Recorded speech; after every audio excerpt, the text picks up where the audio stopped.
नमस्कार दोस्तों मैं अभिषेक कर्ण कॉन्सेप्ट टाइम के इस प्लेटफॉर्म पर आप सभी का स्वागत करता हूं। जैसा कि दोस्तों आपको पता है कि हमने इसी प्लेटफॉर्म में पिछले वीडियो में बजट के बारे में डिस्कशन किया था, जिसे हमने नाम दिया था बजट पार्ट 1। तो मैंने कहा था कि हम बजट का जो पूरा ये टॉपिक है इसको 2 भागों में पढ़ेंगे। जैसे पहला भाग हमने बेसिक समझा बजट के बारे में कि बजट से जो टर्मिनोलॉजीज़ होती हैं या शब्दावलियाँ जिन्हें हम कहते हैं वो होती हैं, उनका मतलब क्या होता है। और पिछली वीडियो में मैंने ये कहा था कि जब हम पार्ट 2 में आएंगे तो हम वो डॉक्यूमेंट डिस्कस करेंगे जो वित्त मंत्री श्रीमती निर्मला सीतारमण जी ने 1 फरवरी को सदन में या संसद में पेश किया था। तो उस डॉक्यूमेंट की PDF ये है। ये हमारा कुछ नहीं है, ये भारत सरकार का डॉक्यूमेंट है और इसे हम लोगों ने वित्त मंत्रालय या मिनिस्ट्री ऑफ फाइनेंस की वेबसाइट से डाउनलोड किया है। ये आपको भी वहाँ पर मिल सकता है। तो चलिए शुरुआत करते हैं बिना वक्त गवाए। और इस डॉक्यूमेंट में मैं उन चीज़ों को ज़्यादा कवर करने की कोशिश करूँगा जो इम्पॉर्टेंट हैं या समझना ज़रूरी हैं। ठीक है, तो सबसे पहले अगर हम इस पेज को स्टार्ट करते हैं, ये इस बजट या हम ये कहें कि जो इम्पोर्टेंट पॉइंट वाला पेज है उसमें पहला पेज आता है। और जो वित्त मंत्री जी जब अपना भाषण दे रही थी तो उन्होंने बोला कि जो भारतीय इकोनॉमी क्रैश हो गई थी कोरोना के कारण, वो रिकवरी कर रही है। तो वित्त मंत्री जी ने एक टर्म बोला था, उन्होंने बोला था कि Indian economy V shape recovery कर रही है। ये इसका ग्राफ है, ये देखिए GDP जा रही है और GDP नीचे आई फिर ऊपर गई। इसी को उन्होंने क्या बोला था कि इंडियन इकोनॉमी या भारतीय अर्थव्यवस्था वी शेप रिकवरी कर रही है। तो सबसे पहले हमारे लिए ये जानना जरूरी है कि आखिर ये वी शेप रिकवरी होती क्या है। वी शेप रिकवरी का मतलब होता है कि जैसे कोई इकोनॉमी चल रही है बढ़िया, GDP बढ़िया हो रहा है, प्रोडक्शन कभी कम हो रहा है हल्का फुल्का, कभी ज़्यादा, लेकिन जब बहुत तेज़ी से GDP या प्रोडक्शन क्रैश हो, ठीक है, ये क्या हो रहा है, ये क्रैश हो रहा है। मतलब जो भी GDP थी या प्रोडक्शन था वो एकदम से नीचे आ जाए, जैसा भारत में 2020 में कोरोना के टाइम पे हुआ कि जो भी प्रोडक्शन था वो नीचे गिर गया क्योंकि सारा कुछ बंद था। और फिर ये देखिए आप इसमें तो 2020 दिया हुआ है, 2020 में ये देखिए लाइन प्रोडक्शन नीचे आया और धीरे धीरे 2020 के अंतिम क्षणों में बढ़ना शुरू हो गया और 2021 तक बढ़ा। तो यानी वी शेप का मतलब होता है कि इकोनॉमी या GDP पहले क्रैश करे और फिर बढ़ने लगे। तो वी शेप रिकवरी अच्छी होती है। अच्छी क्यों होती है, इसके लिए हमें रिकवरी के 1-2 तरीके और समझने होंगे। एक होती है यू शेप रिकवरी।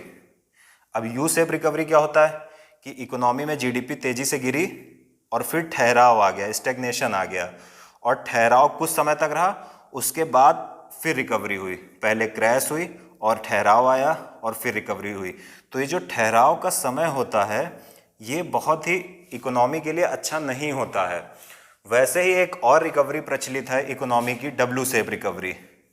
अब ये डब्ल्यू शेप रिकवरी क्या होता है, जैसा कि इकोनॉमी यहाँ पर क्रैश हुई, फिर रिकवर हुई, थोड़ा सा ऊपर गई, फिर क्रैश हुई और फिर रिकवर हो गई, तो इसको बोलते हैं डब्ल्यू शेप रिकवरी। तो हमारे लिए ये जानना ज़रूरी है कि हमारे लिए खुशखबरी है कि जो भारतीय अर्थव्यवस्था है वो कौन सी रिकवरी कर रही है। भारतीय अर्थव्यवस्था, जैसा कि वित्त मंत्री जी ने अपने भाषण में बोला कि वी शेप रिकवरी कर रही है। और इन तीनों रिकवरी में सबसे अच्छी रिकवरी कौन सी है, वी शेप रिकवरी। क्यों? क्योंकि इसमें अर्थव्यवस्था नीचे आती है, क्रैश होती है और स्टेग्नेशन या ठहराव बहुत कम या बहुत लंबे समय तक नहीं होता है। अर्थव्यवस्था नीचे आती है और फिर धीरे से चली जाती ऊपर। यू शेप में क्या होता है, नीचे आती है, एकदम से नीचे आती है, इसमें नीचे भी धीरे आती है। यू शेप में क्या होता है, नीचे आती है, फिर स्टेग्नेशन कंडीशन आती है, ठहराव की पोजीशन आती है, फिर ऊपर जाती है। इसी तरह अगर डब्ल्यू शेप में देखें तो नीचे आई, फिर ऊपर गई, फिर नीचे आई, फिर ऊपर गई। तो हमारे लिए इस बजट से जो एक आंकड़ा सामने आया है या एक तथ्य सामने आया है कि भारतीय अर्थव्यवस्था जो 2020 में कोरोना के संकट के कारण ध्वस्त हो गई थी या नकारात्मक हो गई थी, वो वी शेप रिकवरी कर रही है। तो इस पेज में जो इम्पोर्टेंट था वो वी शेप रिकवरी पूछा भी जा सकता है किसी एग्जाम में, तो हमने वो डिस्कस कर लिया। चलिए नेक्स्ट पेज में चलें। अब अगर जो नेक्स्ट इम्पॉर्टेंट पेज है उस पर अगर हम चलें तो उस पर चलने के लिए इस थोड़ा PDF को मैं बड़ा कर लेता हूँ।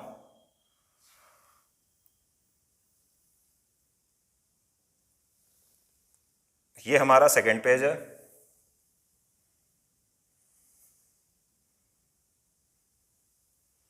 अब इसमें हम देखते हैं कि इस पेज की हेडिंग क्या है। जैसा कि आप लोग देख रहे होंगे कि होलिस्टिक अप्रोच,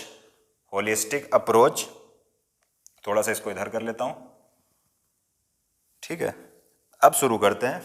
तो जैसा कि आपने इस पेज में देखा कि इस पेज की जो थीम है वो क्या है, होलिस्टिक अप्रोच टू हेल्थ, मतलब स्वास्थ्य के संदर्भ में कौन सा समग्र अप्रोच या दृष्टिकोण।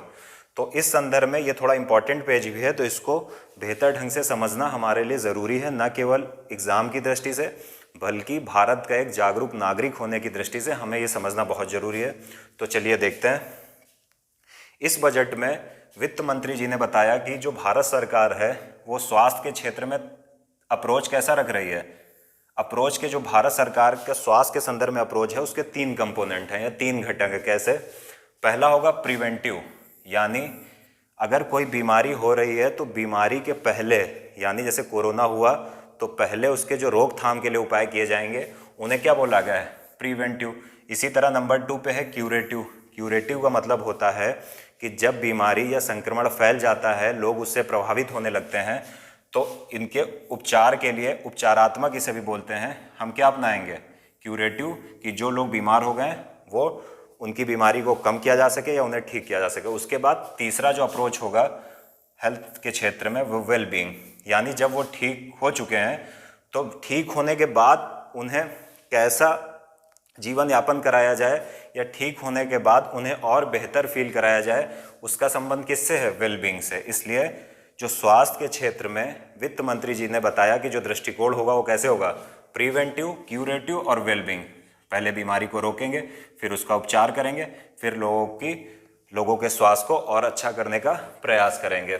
इसी के साथ एक बहुत बड़ी योजना लॉन्च की गई है, या वो कौन सी योजना है, पीएम आत्मनिर्भर स्वस्थ भारत योजना, प्रधानमंत्री आत्मनिर्भर स्वस्थ भारत योजना। ये एक अम्ब्रेला टाइप की स्कीम है, क्योंकि इसमें बहुत छोटे छोटे और भी इसके आप कह सकते हो क्लॉज हैं, तो उनको देख लेते हैं।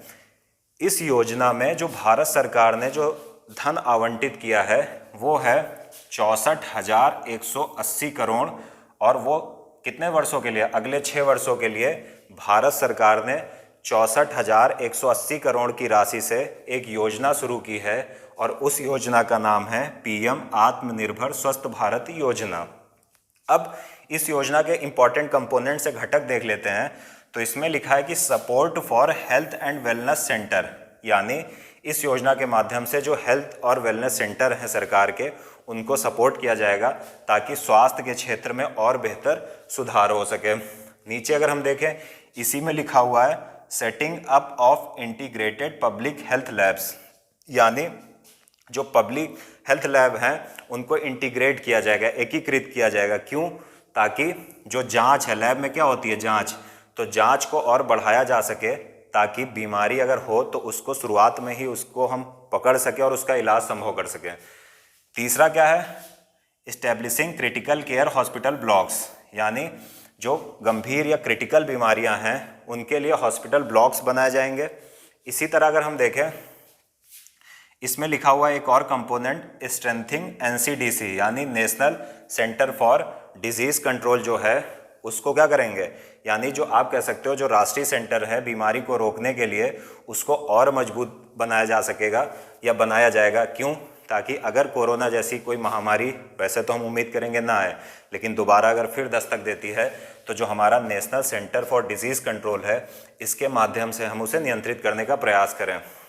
इसी तरह हम देखते हैं, इसमें लिखा हुआ एक कंपोनेंट, इतना इंपॉर्टेंट तो नहीं लेकिन देख लेते हैं, इंटीग्रेटेड हेल्थ इंफॉर्मेशन पोर्टल, जो एक इंटीग्रेटेड इंफॉर्मेशन पोर्टल है जिसके माध्यम से हमें पता चलता है हेल्थ के बारे में।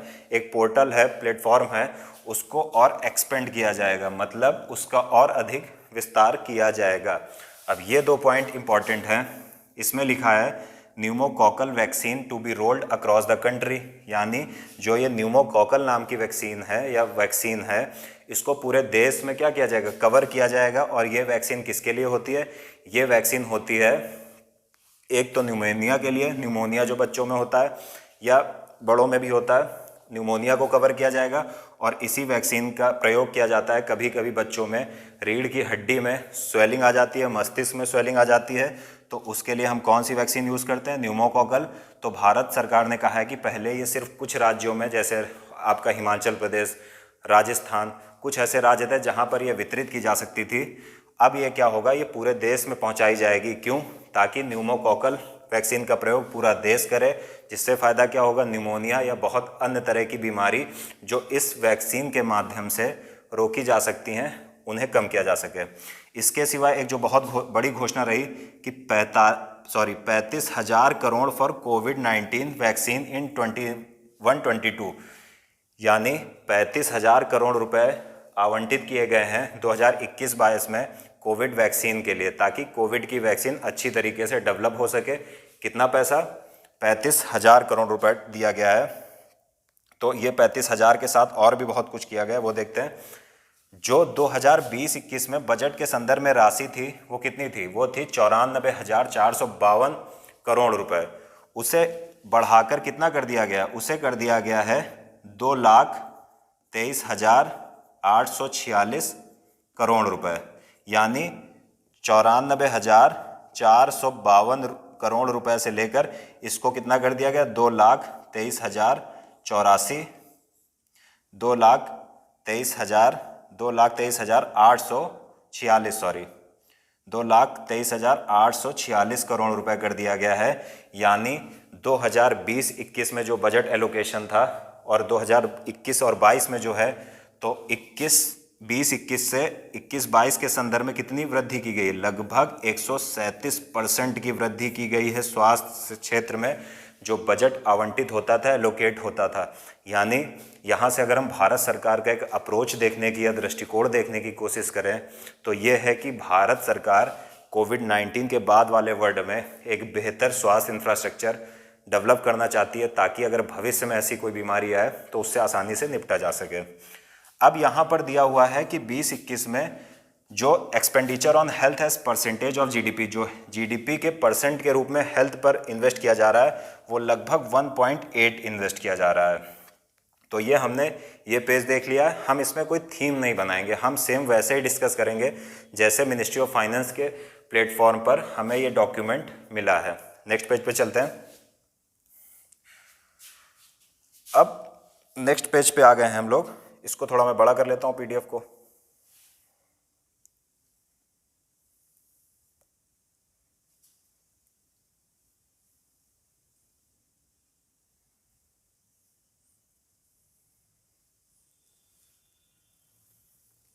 अब ये हमारा इंडस्ट्री से रिलेटेड है, तो इसमें अगर हम इंडस्ट्री से रिलेटेड देखें कि इसमें क्या है, तो सबसे पहले जो बात होती है वो है इंडस्ट्री में पीएलआई लॉन्च्ड, यानी लिखा हुआ है पहली line, PLI launched to create manufacturing global champions across 13 sector with amount committed nearly 1.97 lakh crore in next 5 years starting 5 year 21 financial year 2021 to 22। मतलब प्रोडक्शन लिंक्ड इंसेंटिव, यानी प्रोडक्शन लिंक्ड इंसेंटिव दिया जाएगा, यानी उत्पादन संबंध सहायता या उत्साह राशि प्रदान की जाएगी। क्यों? ताकि भारत को मैन्युफैक्चरिंग हब बनाया जा सके। इससे क्या फ़ायदा होगा? अगर प्रोडक्शन आधारित इंसेंटिव देंगे कि लोग अधिक से अधिक निवेश करेंगे, क्योंकि भारत सरकार खुद ही सहायता प्रदान कर रही है, और अगर अधिक निवेश करेंगे तो पहली बात तो प्रोडक्शन अधिक होगा, दूसरा अगर प्रोडक्शन अधिक होगा तो हमारा एक्सपोर्ट बढ़ेगा, क्योंकि हम उतना ही कंज्यूम करेंगे जो हमारी डिमांड है। तीसरी चीज़, अगर प्रोडक्शन अधिक होगा तो जो रोजगार है, एम्प्लॉयमेंट है, वो भी बढ़ेगा। इसी तरह अगर हम देखें, यहाँ पर एक पॉइंट लिखा हुआ है, national infrastructure pipeline project expanded to 7400 projects, यानी 7400 प्रोजेक्ट्स। यानी जो नेशनल इंफ्रास्ट्रक्चर पाइपलाइन प्रोजेक्ट है, इसका मतलब ये हुआ कि एक अम्ब्रेला स्कीम है इंफ्रास्ट्रक्चर के डेवलपमेंट के लिए, जिसे क्या बोलते हैं? National infrastructure pipeline. उसमें 7400 इंफ्रास्ट्रक्चर से रिलेटेड और प्रोजेक्ट्स को शामिल कर लिया गया है। अब अगर हम देखें, एक ये स्कीम लॉन्च की गई, मित्र स्कीम, ये बड़ी इंपॉर्टेंट स्कीम है। तो मित्र स्कीम क्या है? To create world class infrastructure for global champions in textile sector. लिखा हुआ है किस क्षेत्र से? वस्त्र क्षेत्र में है ये। और इसका मतलब क्या हुआ मित्र का?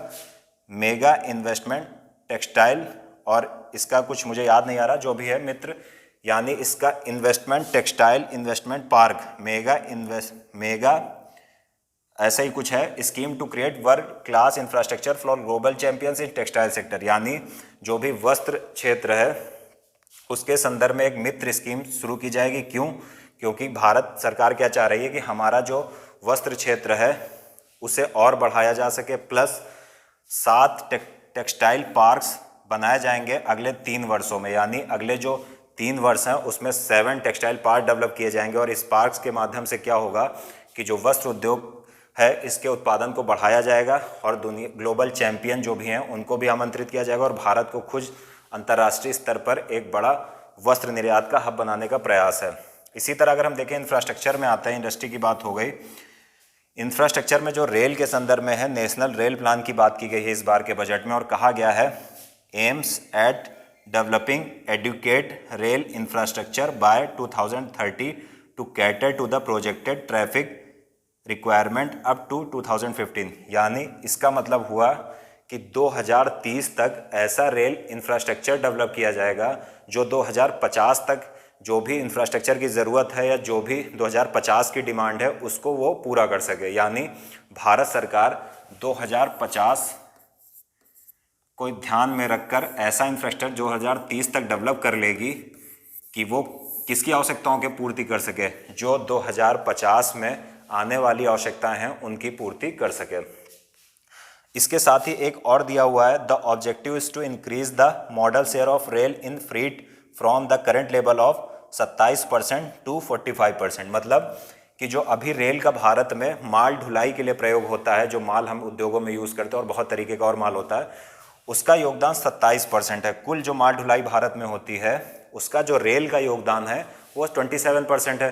तो सरकार ने कहा है कि उसको बढ़ाकर कितना परसेंट बढ़ाने का प्रयास किया जाएगा, उसको बढ़ाकर 45% करने का प्रयास किया जाएगा। नेक्स्ट पॉइंट पर आते हैं। अब ये दूसरा पेज आ गया है और इसको भी थोड़ा सा समझ लेते हैं हम।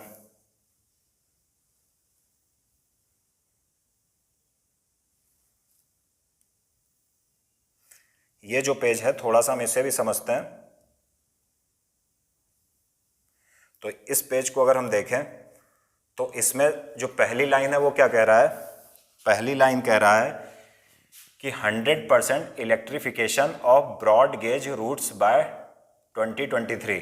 यानी 2023 तक जो ब्रॉड गेज हैं, ब्रॉड गेज क्या होती है? रेल की पटरियों को दूरी के आधार पर 3 या 4 भागों में विभाजित किया जा सकता है, जैसे ब्रॉड गेज यानी ब्रॉड गेज, इसी तरह मीटर गेज, नैरो गेज, और चौथा स्टैंडर्ड गेज। यानी जो रेल की पटरियां होती हैं उनके बीच की दूरी के आधार पर इन्हें हम 4 भागों में विभाजित कर सकते हैं। कौन कौन से भाग हैं? Broad gauge, metre gauge, narrow gauge और स्टैंडर्ड गेज। ठीक है ना? तो सरकार ने कहा है ये जो ब्रॉड गेज है, और ब्रॉड गेज क्या होता है? ऐसी रेलवे लाइन जिसमें 2 पटरियों के बीच की लंबाई लगभग 5 फीट 6 इंच के करीब होती है, उसे क्या बोलते हैं? यानी जब 2 पटरियों के बीच की चौड़ाई कितनी हो? 5 फुट 6 इंच हो, तो उसे हम क्या बोलते हैं? ब्रॉड गेज बोलते हैं। तो सरकार कह रही है कि जो ब्रॉड गेज हैं 2023 तक उनका 100% विद्युतीकरण किया जाएगा। इसी के साथ एक पॉइंट और लिखा है, indigenously developed automatic train protection system to be launched. यानी सरकार ने कहा है एक स्वदेशी रूप से विकसित automatic train protection system develop किया जाएगा, यानी स्वचालित ट्रेन सुरक्षा व्यवस्था डेवलप की जाएगी। इसका मतलब ये हुआ कि जो रेल नेटवर्क बहुत ज़्यादा जिन पर ट्रैफिक रहता है उसके लिए एक ट्रेन प्रोटेक्शन सिस्टम डेवलप किया जाएगा, ताकि उसके हम क्या करें? उसके प्रोटेक्शन हो सके, वहाँ पर कोई हादसा ना हो। इसी के साथ इसका तो कोई मतलब है नहीं अगर इस पे हमारे revamped reforms based result linked power distribution sector scheme, एक पावर डिस्ट्रीब्यूशन सेक्टर स्कीम भी लॉन्च की गई है। सरकार ने कहा लॉन्च की जाएगी। रिवैम्ड मतलब परिष्कृत, सुधार आधारित, रिजल्ट मतलब परिणाम संबद्ध, पावर डिस्ट्रीब्यूशन सेक्टर स्कीम यानी विद्युत वितरण संबंधी एक स्कीम लॉन्च की जाएगी और उस पर कितना व्यय किया जाएगा, 3,05,984 करोड़ अगले 5 वर्षों के लिए उस पर व्यय किया जाएगा। तो इसका उद्देश्य क्या है, सरकार चाहती है कि जो विद्युत वितरण है, जो इलेक्ट्रिसिटी डिस्ट्रीब्यूशन है, उसके अच्छे रिजल्ट आए और बेहतर ढंग से परिणाम आधारित एक स्कीम लॉन्च करने का इसीलिए सरकार प्रयास कर रही है। इसके बाद जो तीसरा पॉइंट इसमें लिखा हुआ है, hydrogen energy mission will be launched. सरकार क्या चाह रही है, पॉल्यूशन को कम करने के लिए और बहुत सारे जो दुष्प्रभाव सामने आ रहे हैं उसको कम करने के लिए हाइड्रोजन एनर्जी का प्रयोग कर रही है। अब हाइड्रोजन एनर्जी क्या होती है इसको समझ लेते हैं।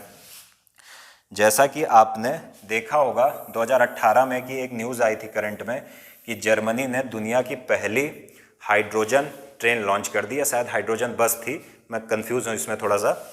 तो उसका मतलब क्या होता है, हाइड्रोजन एनर्जी का मतलब क्या होता है कि इसमें हाइड्रोजन और ऑक्सीजन का मिश्रण यूज़ किया जाता है। किस लिए, ताकि इलेक्ट्रिक जनरेट की जा सके, या इलेक्ट्रिसिटी कहें तो ज़्यादा बेहतर, इलेक्ट्रिसिटी यानी विद्युत उत्पादित की जा सके। और इसमें बाई प्रोडक्ट या प्रति उत्पाद के रूप में क्या प्राप्त होता है, बाई प्रोडक्ट के रूप में कोई पॉल्यूशन नहीं मिलता है। इसीलिए इसका महत्व या इसकी डिमांड अंतर्राष्ट्रीय मार्केट में बढ़ रही है। बाई प्रोडक्ट के रूप में इसमें हमें जल मिलता है।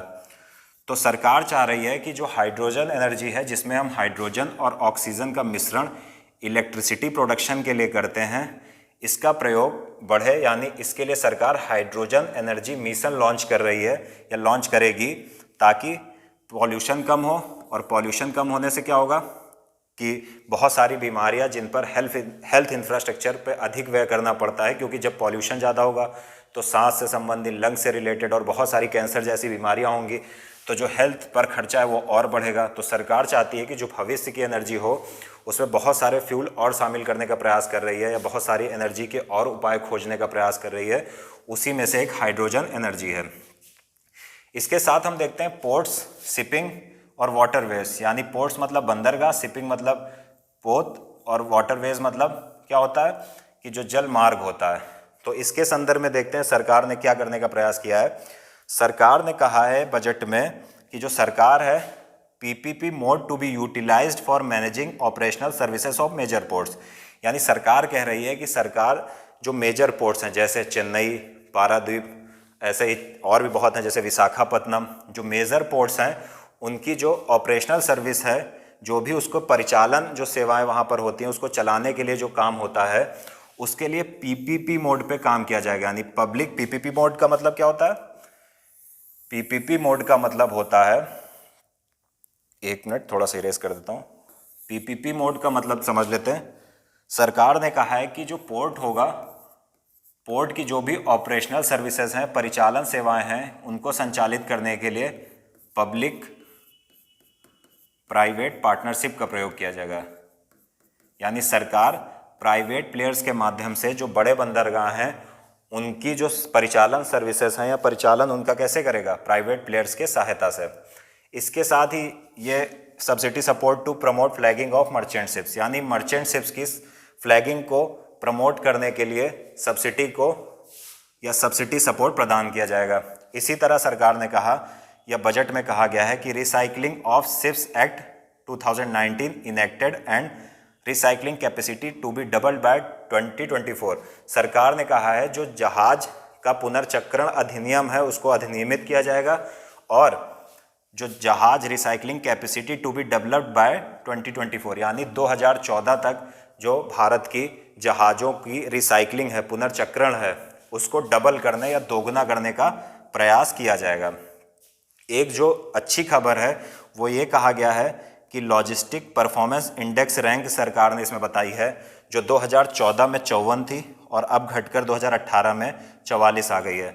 लॉजिस्टिक परफॉर्मेंस इंडेक्स जो है ये वर्ल्ड बैंक जारी करता है, और इसका मतलब क्या होता है ये समझते हैं। विश्व बैंक इसे जारी करता है। तो इसका मतलब क्या होता है लॉजिस्टिक का, कि किसी देश में वस्तुओं को या सेवाओं को पहुंचाने के लिए जो समस्या आती है एक स्थान से दूसरे स्थान पर, तो उसी के आधार पर विश्व बैंक ये लॉजिस्टिक परफॉर्मेंस इंडेक्स रैंक प्रदान करता है।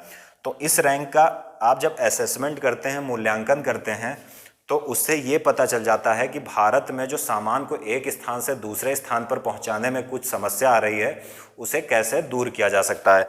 इसी तरह अगर हम देखें तो इस बजट में कहा गया है Ujjwala scheme to cover 1 crore more beneficiaries, यानी जो उज्ज्वला स्कीम थी, उज्ज्वला का मतलब क्या था कि जो बीपीएल महिलाएं हैं उनको गैस प्रोवाइड करना, तो उसमें 1 करोड़ और लाभार्थियों को शामिल किया जाएगा। यानी जो उज्ज्वला स्कीम थी अच्छा ईंधन या आप कह लीजिए बेहतर ईंधन प्रदान करने की, उसका कवरेज बढ़ाया जाएगा। यानी पहले वो जो कवर कर रही थी उसके अतिरिक्त 1 करोड़ और लोगों को कवर करेगी। इसके अलावा 100 more district under city gas distribution network, कहा गया है कि जो 100 मोर डिस्ट्रिक्ट यानी 100 मोर डिस्ट्रिक्ट यानी 100 और जिलों को शामिल किया जाएगा। किसमें? सिटी गैस डिस्ट्रीब्यूशन नेटवर्क, यानी जो एक सिटी गैस डिस्ट्रीब्यूशन नेटवर्क होता है उसमें 100 और लोगों को शामिल किया जाएगा। तीसरा जो इसमें प्रोविज़न है वो ये है independent gas transport system operator to be set up. इसका मतलब हुआ कि एक स्वतंत्र gas transport system operator set up किया जाएगा। मतलब ये हुआ कि कोई इसके आधार पर गैस वितरण में कोई भेदभाव ना हो सके, इसलिए सरकार ने कहा है कि independent gas transport system operator to be set up, या सेटअप इसका किया जाएगा। किसका? Independent gas transport system operator to be set up. ठीक है ना। तीसरी चीज़ जो आई इसमें पॉइंट दिया हुआ इंफ्रा फाइनेंसिंग, यानी इंफ्रास्ट्रक्चर को फाइनेंस करने के लिए भी कुछ प्रोविज़न है बजट में, या कुछ हमें चीज़ें दिखती हैं। इसमें लिखा हुआ है bill to set up a DFI development financial institution will be introduce. सरकार ने कहा है कि जो भी इंफ्रास्ट्रक्चर डेवलप करने से संबंधित परियोजनाएं हैं उनके लिए DFI डेवलप किया जाएगा, यानी डेवलपमेंट फाइनेंस इंफ्रास्ट्रक्चर। यानी ये DFI क्या करेगा? ये फाइनेंसिंग करेगा या वित्त प्रदान करेगा। क्या ये पहली बार है? नहीं, आज़ादी के बाद भी भारत ने DFI डेवलप किए थे, लेकिन उनका जिस उद्देश्य के लिए उन्हें विकसित किया गया था वो DFI उन उद्देश्यों को प्राप्त करने में असफल रहे थे, इसलिए उन्हें धीरे धीरे बैंकों में परिवर्तित कर दिया गया था। जैसे ICI बैंक, जो भी बैंक हैं और भी बहुत सारी बैंक है, तो उनमें परिवर्तन कर दिया गया था। लेकिन अभी सरकार क्या कर रही है? सरकार ने फिर से कहा है कि हम DFI डेवलप करेंगे। क्यों? ताकि ये DFI इंफ्रास्ट्रक्चर रिलेटेड जो भी परियोजनाएं हैं उनको क्या कर सके? फाइनेंस कर सकें। इससे क्या होगा? भारत में इंफ्रास्ट्रक्चर तेजी से डेवलप होगा। नेक्स्ट पॉइंट जो आता है ये बड़ा इंपॉर्टेंट है, national monetisation pipeline of brownfield infra assets. मतलब ये हुआ कि सरकार एक नेशनल मोनेटाइजेशन यानी राष्ट्रीय मुद्रीकरण पाइपलाइन को डेवलप करेगी। क्यों? क्योंकि वो सरकार चाहती है कि ब्राउनफील्ड जो भी इंफ्रा एसेट्स हैं, यानी सार्वजनिक, आप हिंदी में ऐसे समझिए कि जो भी सार्वजनिक उद्योग में संपत्तियां प्रयोग में, सार्वजनिक जो भी संपत्तियां जो प्रयोग में लाई जा रही हैं, सरकार उनका मुद्रीकरण करेगा। मोटे तौर पर सरकार उसे बेचेगा या उससे अपने शेयर हटाएगा और सरकार लिखा हुआ मोनेटाइजेशन करेगा, मतलब मुद्रा प्राप्त करेगा उनसे किसी भी तरीके से। अब ये ब्राउनफील्ड एसेट क्या हो सकती हैं? जैसे रेलवे, तो सरकार ने बजट में कह दिया है। ऐसे ही आप कह सकते हो एयरपोर्ट, ऐसे ही इसमें आप कह सकते हो कि ब्राउनफील्ड इंफ्रा एसेट्स क्या होते हैं। तो इसमें आप एक चीज़ और शामिल कर सकते हो, स्टेडियम। ऐसे बहुत सारे एग्जाम्पल मिल जाएंगे। तो सरकार ने कहा है कि नेशनल मोनेटाइजेशन पाइपलाइन के तहत जो भी ब्राउनफील्ड इंफ्रा एसेट्स हैं उनका मोनेटाइजेशन किया जाएगा। मतलब ब्राउनफील्ड इंफ्रा एसेट्स का मतलब होता है रेलवे, एयरपोर्ट, स्टेडियम। इनका मुद्रीकरण किया जाएगा, इनको बेचा जाएगा, या आप ये कह सकते हो इनका स्ट्रेटेजिक डिसइन्वेस्टमेंट किया जाएगा। यानी अगर आप बजट पिछली क्लास आपने की है तो इसका मतलब है कि सरकार कैपिटल रिसिप्ट्स यानी पूंजीगत प्राप्तियों को प्राप्त करने का प्रयास कर रही है। क्यों?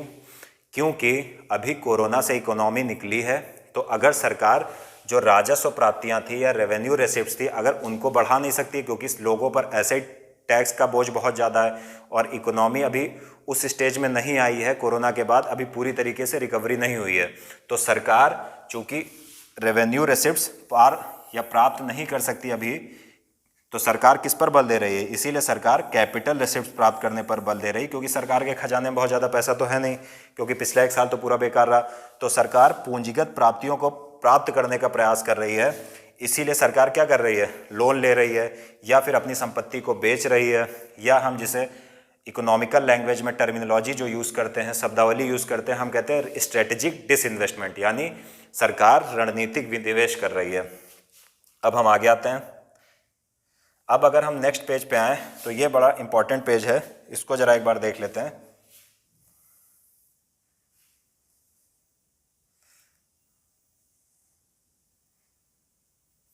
इसका थोड़ा सा बड़ा कर लेते हैं पीडीएफ।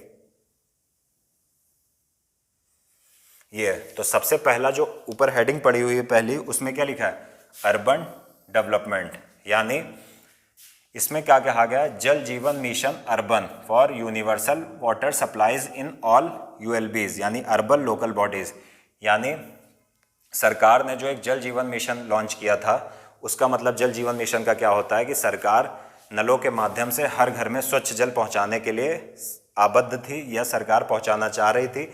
तो सरकार ने कहा है कि जो अर्बन मिशन है will supply in all ULBs, ठीक है, यानी Jal Jeevan mission urban for universal water supply in all ULBs, यानी जो भी अर्बन लोकल बॉडीज़ हैं या शहरी आप स्थानीय निकाय हैं, वहाँ पर नेशनल या आप कह सकते हो जल जीवन मिशन के द्वारा क्या होगा? पेयजल उपलब्ध कराया जाएगा।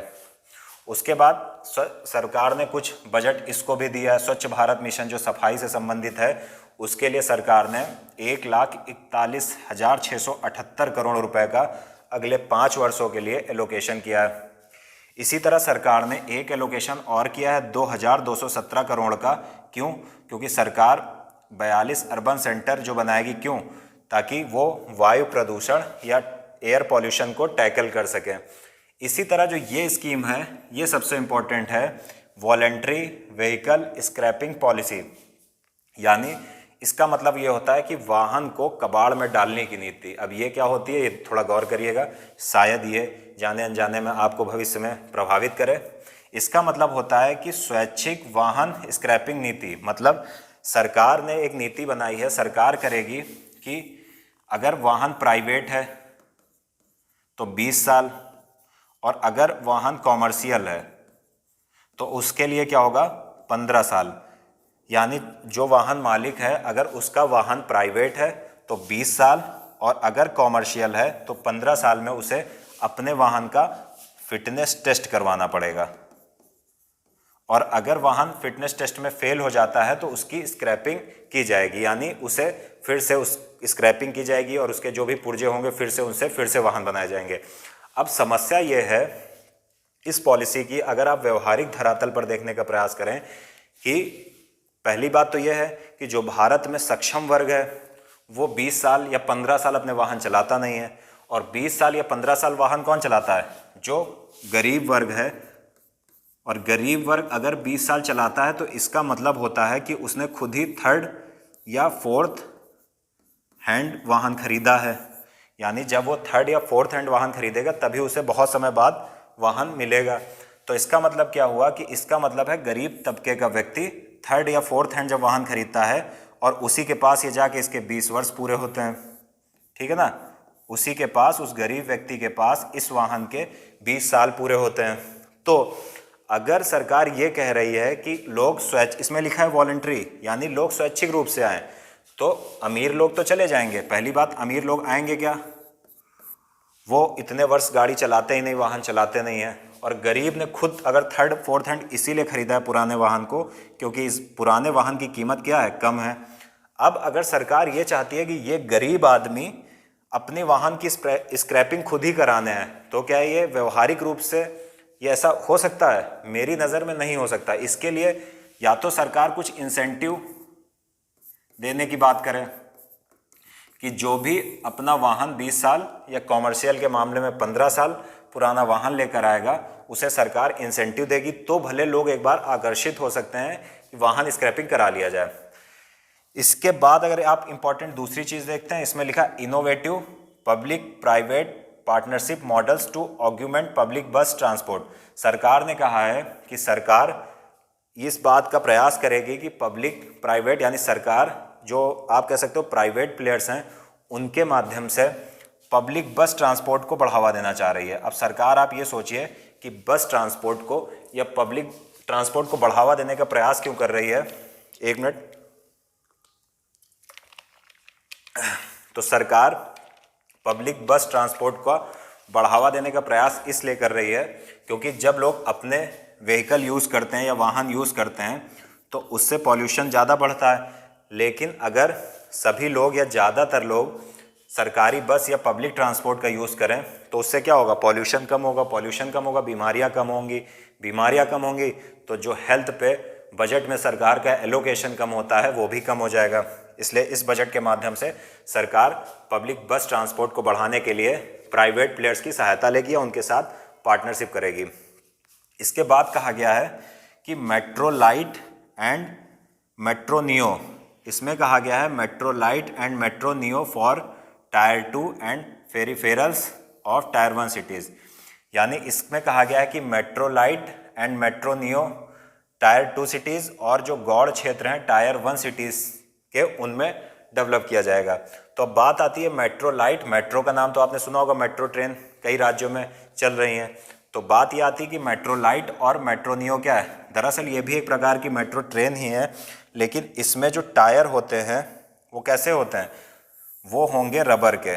यानी इस वाली मेट्रो में जो टायर होंगे वो कैसे होंगे, वो टायर होंगे रबर के।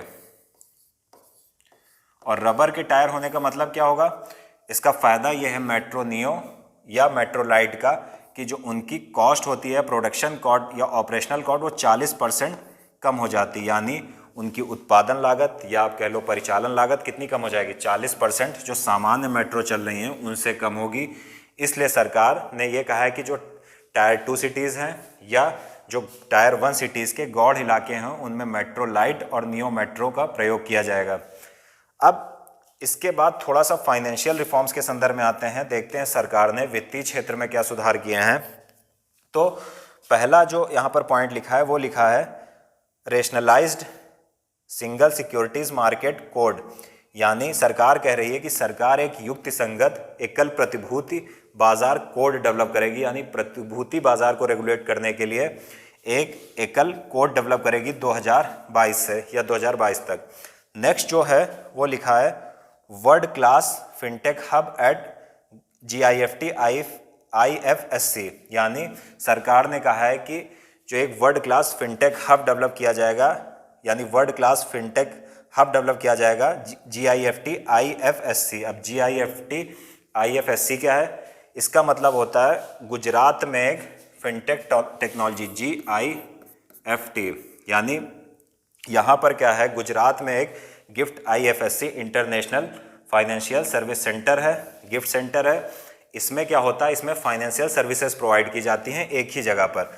अब ये कौन सी फाइनेंशियल सर्विस होती है जो गिफ्ट IFSC में प्रोवाइड की जाती हैं, जैसे री इंश्योरेंस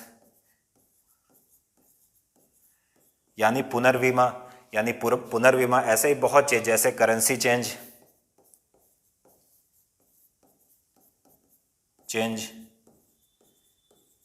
तो ये गिफ्ट IFSC क्या होता है जो गुजरात में है, इसका मतलब ये होता है कि जो भी फाइनेंशियल सर्विसेज होती हैं अलग अलग, उन्हें जब एक क्षेत्र में प्रोवाइड किया जाता है तो उसे क्या बोलते हैं,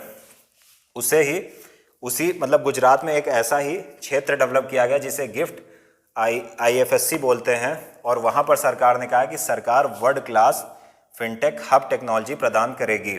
इसके बाद क्या कहा गया है, सरकार ने कहा है कि सरकार permanent institutional framework for corporate bond market, यानी सरकार ने कहा है कि सरकार जो बॉन्ड मार्केट है उसको बढ़ाने के लिए एक स्थायी संस्थागत ढांचा डेवलप करेगी। यानी सरकार खुद चाह रही है कि जो भारत में बॉन्ड मार्केट है उसका डेवलपमेंट हो, इसलिए सरकार खुद ही एक इंस्टीट्यूशनल फ्रेमवर्क डेवलप करने का प्रयास कर रही है। थर्ड या फोर्थ पॉइंट हम देखें तो सरकार ने क्या कहा है, SEBI as regulator and greater role for WDRA, यानी warehousing development regulatory authority for development of commodity market ecosystem. यानी सरकार चाहती है कि भारत में जो वस्तु बाजार की एक पारिस्थितिकी व्यवस्था है या कुछ व्यवस्था है उसे सेबी रेगुलेट करे and greater role for warehousing development regulatory authority, यानी सेबी को उसका रेगुलेटर नियुक्त किया जाए और ये जो WRA नामक संस्था है, WRA यानी warehousing development and regulatory authority, इसको और अधिक शक्ति प्रदान की जाए या और अधिक काम दिया जाए ताकि भारत में जो कमोडिटी मार्केट यानी वस्तु बाजार इकोसिस्टम है उसको डेवलपमेंट किया जा सके। इसके साथ ही बजट में एक और इम्पॉर्टेंट पॉइंट है, investor charter as a right across all financial products, यानी सरकार चाहती है कि एक इन्वेस्टर चार्टर यानी निवेशक चार्टर डेवलप किया जाए। इन्वेस्टर चार्टर यानी सरकार चाहती है कि जो भारत में निवेशक हैं उनकी सुरक्षा के लिए एक इन्वेस्टर चार्टर डेवलप किया जाए ताकि जो भी टर्म्स एंड कंडीशन हो उन्हें पहले से पता हो। इसके साथ ये बड़ा पॉइंट इंपॉर्टेंट है, इसमें कहा गया है amending the insurance act 1938 to increase the FDI limit with safeguards. सरकार जो है वो इंश्योरेंस एक्ट 1938 को अमेंड करेगी। क्यों? क्योंकि सरकार क्या कर रही है, सरकार विदेशी निवेश को बढ़ाना चाहती है इंश्योरेंस के क्षेत्र में। अमेंडिंग द इंश्योरेंस एक्ट 1938 यानी सरकार इंश्योरेंस के क्षेत्र में क्या करेगी, FDI को जो लिमिट है वो बढ़ाकर 49% से 74% बढ़ाने का प्रयास करेगी। 49% अगर मान लेते हैं कि अभी जो FDI लिमिट थी वो कितनी थी, अगर FDI लिमिट की हम बात करें तो अभी कितनी है, 49% है। यानी जो विदेशी निवेशक हैं उनके FDI में या इंश्योरेंस में कितना शेयर था, 49%, यानी 51% किसकी हुई, सरकार की हुई। तो इसे हम सरकारी एक कंपनी बोल सकते थे, लेकिन अब सरकार क्या कर रही है कि इस FDI लिमिट को बढ़ाकर 74% करेगी सरकार। इसका मतलब हुआ कि फॉरेन डायरेक्ट इन्वेस्टमेंट या FDI को बढ़ाने का सरकार प्रयास कर रही है। और सेफ गार्ड्स लिखा है, यानी सरकार ने यह भी कहा है कि सुरक्षा के साथ बढ़ाया जाएगा, क्योंकि लोग ये कहने लगते हैं कि अगर FDI बढ़ रहा है तो ऐसा भी हो सकता है कि लोग इंश्योरेंस करा रहे हैं और जो विदेशी निवेशक हैं FDI इंश्योरेंस में जो लोग पैसा लगा रहे हैं, तो ऐसा हो सकता है कि विदेशी निवेशक वो पैसा लेके भाग जाएं। लेकिन जो वित्त मंत्री जी ने भाषण दिया था उसमें आपने ध्यान से सुना होगा, उन्होंने 2-3 लाइन बोली थी कि उसमें जो भी लोग होंगे उनका आधे का निवास भारत में होगा, बहुत सारी चीज़ें थी। उसके बाद सरकार ने कहा है asset reconstruction company limited and asset management company to resolve stressed asset problem of PSBs, यानी सरकार ने कहा है पब्लिक सेक्टर बैंक्स जो भी हैं जैसे पंजाब नेशनल बैंक या आप जैसे कह लीजिए स्टेट बैंक ऑफ इंडिया, इनकी जो स्ट्रेस्ड एसेट हैं, स्ट्रेस्ड एसेट ये कीवर्ड है। अब स्ट्रेस्ड एसेट ऑफ बैंक्स क्या होती हैं, दबावग्रस्त परिसंपत्ति बोल सकते हैं हिंदी में, दबावग्रस्त परिसंपत्ति यानी जब बैंक किसी को लोन देती हैं और वो लोन फंस जाता है या उसकी रिकवरी नहीं हो पाती, ना तो मूलधन मिल रहा हो ना जो उसका ब्याज मिला तो वो मिल रहा, तो ऐसी स्ट्रेस को क्या बोलते हैं, ऐसे सरकार नहीं बैंक के लोन को क्या बोलेंगे, स्ट्रेस्ड एसेट, हिंदी में दबावग्रस्त परिसंपत्ति। तो सरकार ने क्या कहा, सरकार एसेट रिकंस्ट्रक्शन कंपनी बनाएगी limited and asset management company बनाएगी। क्यों? ताकि जो बैंक्स हैं उनकी जो दबावग्रस्त परिसंपत्तियां हैं, यानी बैंक के जो ऐसे लोन हैं जो वापस नहीं आ पा रहे हैं, उनको ये दोनों सॉल्व करेंगी। कौन कौन? Asset reconstruction company limited and asset management company. और इसी एसेट मैनेजमेंट कंपनी को क्या बोलते हैं, बैड बैंक। बैड बैंक क्या होता है, बैड बैंक का मतलब ये होता है, ये बैड बैंक क्या करेगा इसको देखते हैं। दरअसल ये जो बैड बैंक का कॉन्सेप्ट है ये काफ़ी पहले आ चुका था और इसका मतलब ये होता है कि ये बैड बैंक या इसी को हमको बोलते हैं एसेट मैनेजमेंट कंपनी, ये जो PSBs हैं, पब्लिक सेक्टर बैंक्स जो भी हैं जैसे SBI, इनके जो भी ऐसे लोन हैं, इसी लोन को एसेट भी बोलते हैं, तो ऐसे लोन जो स्ट्रेस्डफुल हैं या स्ट्रेस्ड हैं, इनको कौन परचेज करेगा, इनको परचेज करेगा कौन, इनको परचेज करेगा बैड बैंक या asset management company. Bad bank या एसेट मैनेजमेंट कंपनी इनको परचेज करेगी और इनकी रिकवरी करने का प्रयास करेगी। तो सरकार ने कहा है कि इनका गठन किया जाएगा, एक तो एसेट रिकंस्ट्रक्शन कंपनी लिमिटेड और दूसरा asset management company. Next page पर आते हैं। अब इसमें हम थोड़ा सा देखते हैं, एग्रीकल्चर से संबंधित कुछ है तो इम्पॉर्टेंट भी है, इसको थोड़ा पहले पीडीएफ को बड़ा कर लेते हैं।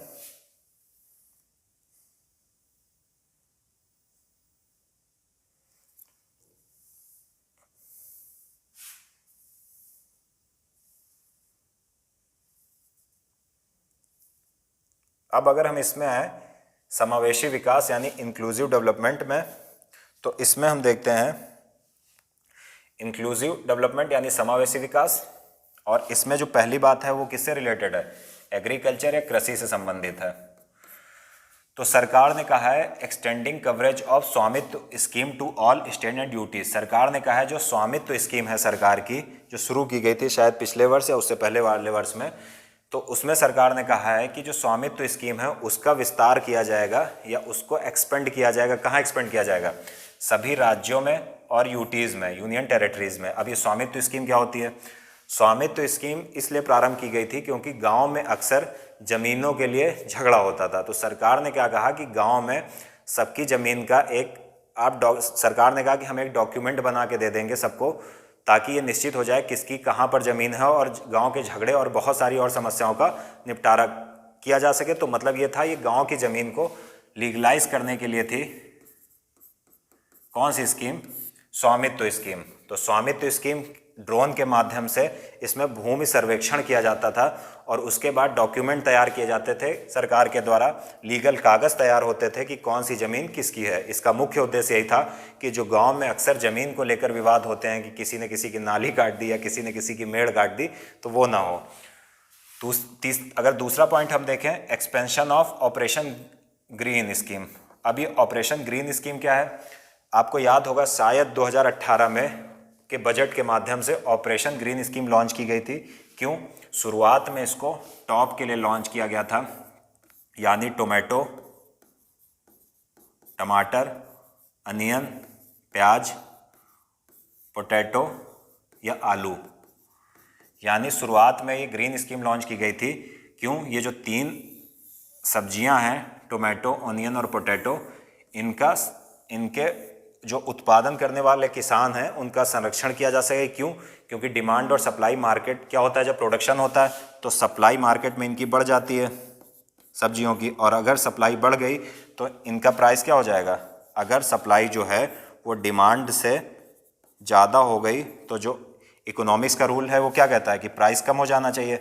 तो प्राइस कम हो जाता था तो जो किसान थे, फार्मर्स थे, उनका नुकसान हो जाता था।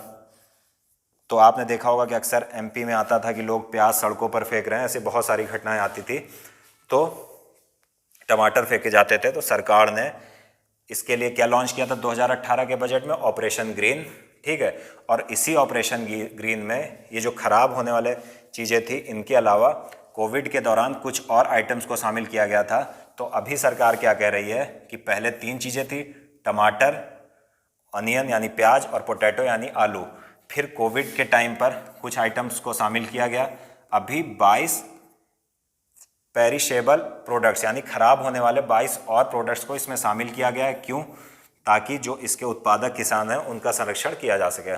इसके अलावा सरकार ने इस बजट में कहा 100 more mandis to be integrated with e NAM, यानी ई नैम का मतलब ई नेशनल एग्रीकल्चर मार्केट, यानी सरकार ने कहा है जो देश की 1000 मंडियां, यानी बहुत सारी मंडियां अभी भी इसमें इंक्लूड हैं, लेकिन कुछ ऐसी मंडियां जो इसमें शामिल नहीं हैं, तो सरकार ने कहा है कि 1000 और मंडियों को ई नेशनल एग्रीकल्चर मार्केट में शामिल किया जाएगा। ई मार्केट मतलब ये हो जाएगा कि जो किसान हैं वो इस प्लेटफॉर्म पर जाकर क्या करेंगे, अपना जो भी उनका प्रोडक्ट है, जैसे आलू है तो उसकी ऑनलाइन कीमत पता कर सकते हैं, ऑनलाइन प्राइस ले सकेंगे, और इसी ऑनलाइन प्राइस के आधार पर उसको क्या कर सकते हैं, सेल या विक्रय कर सकते हैं।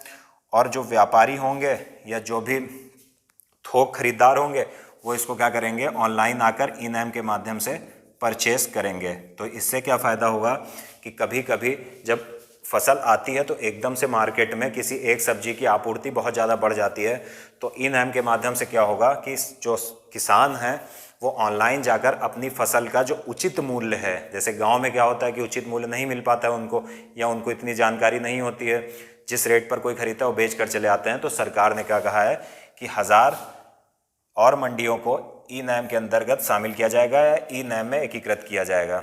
इसी के साथ अगर हम देखें तो नेक्स्ट पॉइंट जो है वो फिशरीज से रिलेटेड है, यानी मत्स्य पालन से रिलेटेड है।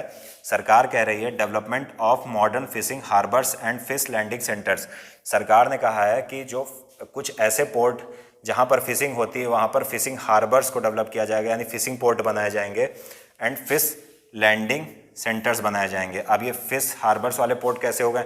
ऐसे पोर्ट जहाँ पर मछली पकड़ी जाती है, मछलियों का उसको जाके मछली पकड़ने वाले लोग पकड़ते हैं, तो वहाँ पर सरकार क्या डेवलप करेगी? Fishing harbours, modern fishing harbour develop करेगी।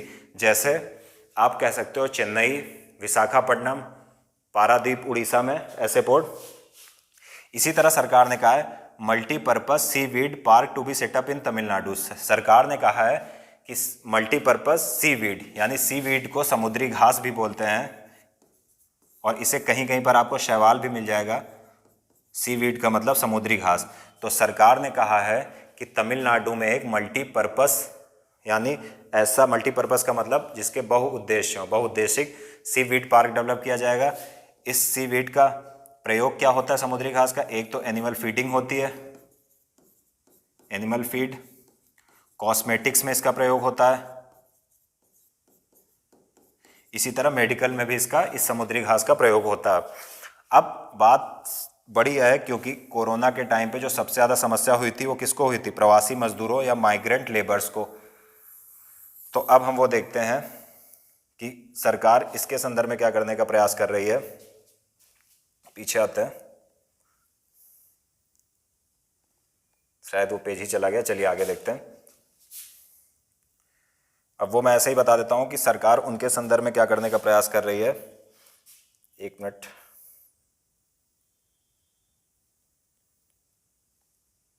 दरअसल सरकार क्या करने का प्रयास कर रही है कि जो भी माइग्रेंट लेबर्स थे, सरकार उनके लिए क्या करेगी।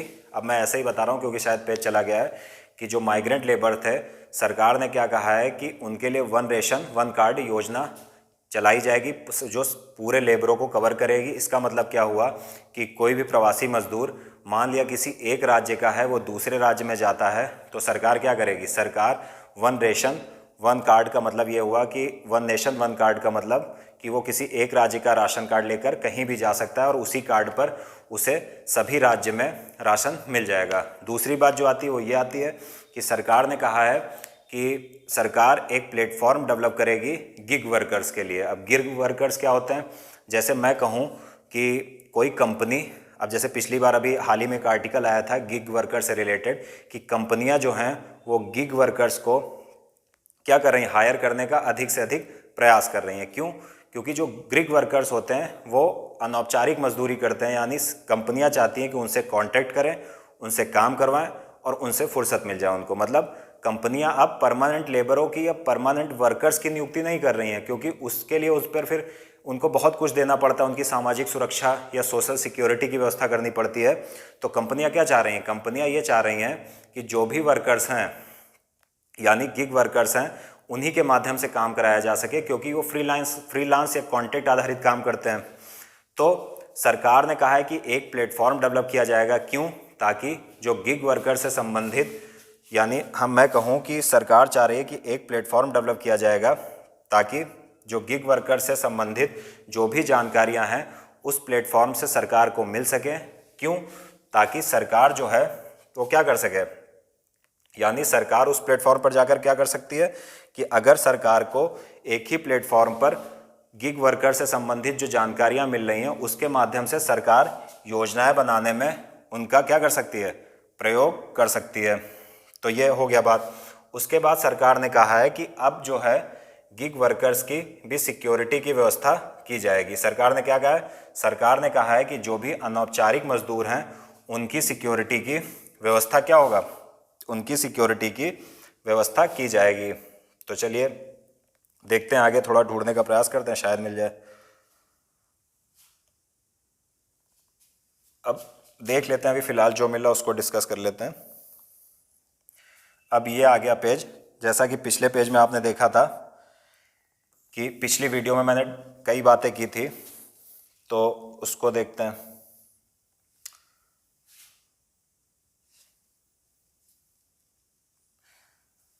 अब जो हम देखेंगे वो ये देखेंगे कि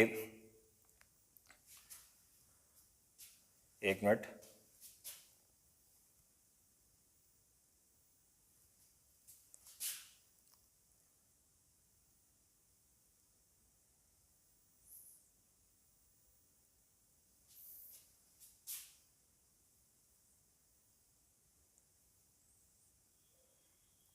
शायद वो PDF कहीं मिल जाए।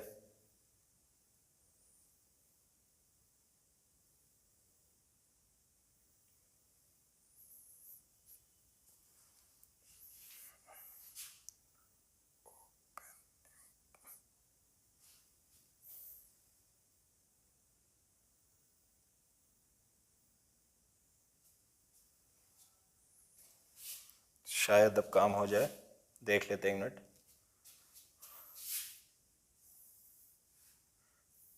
हमको कौन से पेज की ज़रूरत थी? हमें उस पेज की ज़रूरत थी जिसमें माइग्रेंट लेबर से संबंधित प्रोविज़न थे।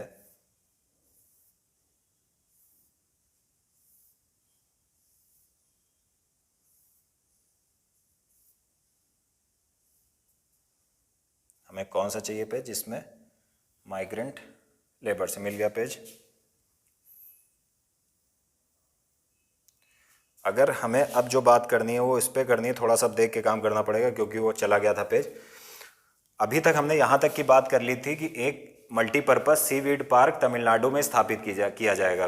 तो अब जो हमें बात करनी है वो किस पे करनी है? वो हमको करनी है माइग्रेंट लेबर से, जो मैं शायद बता भी चुका हूँ, लेकिन आप एक बार फिर से अपनी सहूलियत के लिए देख लीजिए, जिससे आपको भी भरोसा हो जाए कि ऐसा ही प्रोविज़न है।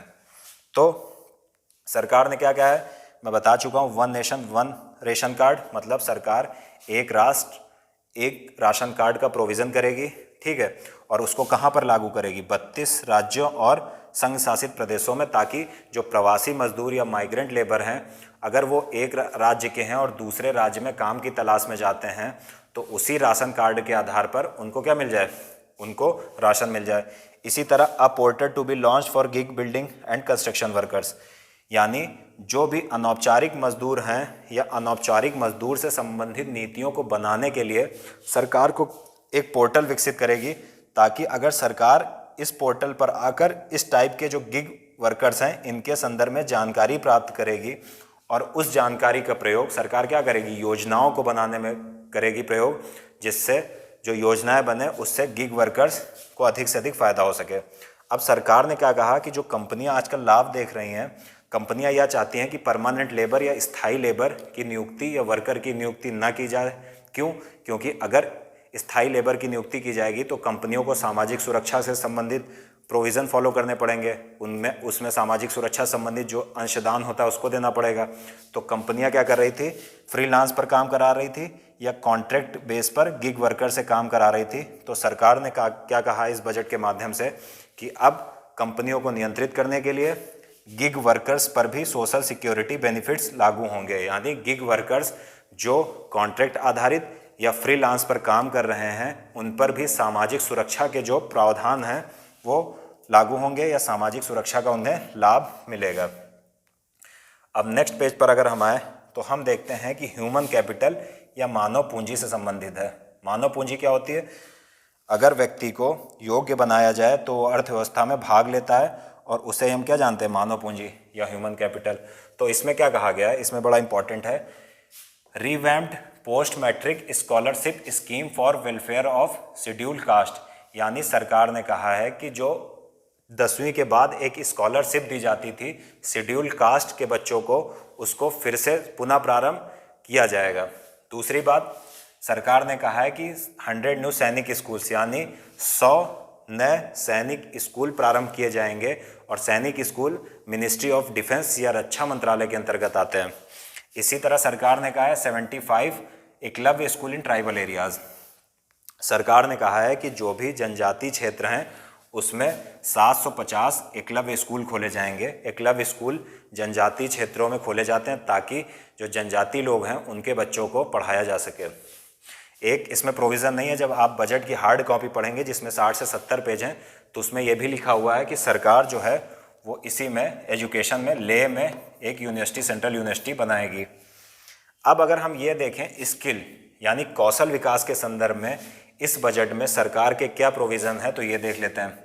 सरकार ने कहा है realigning national apprenticeship training scheme for graduates and diploma holders in engineering. सरकार ने कहा है सरकार फिर से प्रारंभ करेगी या पुनर्गठन करेगी किसका, national apprenticeship training scheme for graduates and diploma holders in engineering. अब एक वर्ड दिख रहा है जो काफ़ी बड़ी स्पेलिंग है, अप्रेंटिसशिप, प्रशिक्षु बोलते हैं हिंदी में। इसका मतलब ये होता है कि जैसे किसी ने इंजीनियरिंग कर ली है तो उस जो ज्ञान उसने किताबी ज्ञान प्राप्त किया है उसको व्यवहारिक धरातल पर कैसे उतारें, तो वो व्यक्ति शुरुआत में किसी कंपनी में अप्रेंटिसशिप के लिए जाता है, प्रशिक्षु के लिए जाता है और क्या करता है, अपना काम सीखता है या वर्क सीखता है, प्लस ये कंपनियां उसको कुछ सैलरी, कुछ पैसा देती हैं ताकि उसका जीवन यापन हो सके। तो सरकार ने कहा क्या कहा है कि जो अप्रेंटिसशिप ट्रेनिंग स्कीम है किसके लिए है, जो इंजीनियरिंग के ग्रेजुएट हैं या डिप्लोमा होल्डर्स हैं उसका पुनर्संगठन किया जाएगा। दूसरी बात क्या है, partnership with UAE and Japan in area of skill develop and recognition. सरकार ने कहा है सरकार कौशल विकास के लिए यूएई और जापान के साथ साझेदारी करेगी। इसी तरह इसमें एक प्रोविज़न है कि higher education commission of India का एक गठन किया जाएगा। ये काफ़ी पहले विवाद भी हुआ था कि सरकार यूजीसी यानी यूनिवर्सिटी ग्रांट कमीशन को समाप्त कर रही है। तो सरकार ने कहा है कि अब higher education commission of India यानी इसको बोलते हैं HECI का गठन करेगी। और इसके काम क्या होंगे, पहले तो स्टैंडर्ड या सारे जो आप कह सकते हो शिक्षण संस्थाएं हैं उनके लिए मानदंड निर्धारित करना, एक्रीडिएशन यानी मान्यता प्रदान करना, रेगुलेशन विनियमन करना, इसी तरह फंडिंग मतलब उन्हें आर्थिक रूप से सहायता प्रदान करना। इसके सिवा अगर हम देखें सरकार का रिसर्च एंड डेवलपमेंट के संदर्भ में क्या सोच है या क्या सरकार की मानसिकता है, तो बजट में कहा गया national research foundation with outlay of 50,000 crore over 5 year. सरकार ने कहा है कि एक नेशनल रिसर्च फाउंडेशन की स्थापना की जाएगी। कितने खर्चे से, 50,000 करोड़ रुपए से अगले 5 वर्षों के लिए। और इसका काम क्या होगा, to finance researchers, to finance क्या होगा, रिसर्चर्स।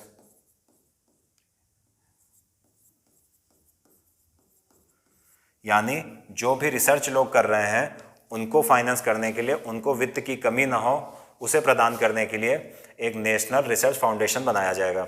इसी तरह सरकार ने कहा है बजट में national language translation mission to boost internet access. सरकार ने कहा है कि एक national language translation mission launch किया जाएगा। अब इस लॉन्च का मतलब क्या होगा, सरकार ने कहा है कि जो सरकार की स्कीम होती हैं, पॉलिसीज़ होती हैं जो इंटरनेट पर उपलब्ध होती हैं वो मूलतः 2 भाषाओं में होती हैं, एक तो इंग्लिश, दूसरा हिंदी। तो जो इसमें और भाषी राज्य हैं जैसे तमिल, तेलुगु, ऐसे ही और भी राज्य हैं, मलयालम, तो उन्हें इन स्कीमों या पॉलिसीज़ की बहुत अधिक जानकारी नहीं हो पाती। क्यों? क्योंकि वो इंग्लिश जिनको आती है वो तो इस स्कीम को पढ़ लेंगे नेट से, हिंदी वो पढ़ने में अक्षम है। तो सरकार ने क्या कहा है कि ये जो मिशन होगा, ये जो इंटरनेट पर सरकार की पॉलिसीज़ और बहुत सारी योजनाएं हैं उनको स्थानीय भाषा में ट्रांसलेट करके स्थानीय लोगों को, जो उस भाषा को बोलने वाले लोग हैं, उन तक उपलब्ध कराएगा। इसी तरह सरकार ने एक deep ocean mission for ocean exploration and biodiversity conservation launch किया है। सरकार ने कहा है इसरो के साथ इसको लॉन्च किया गया है।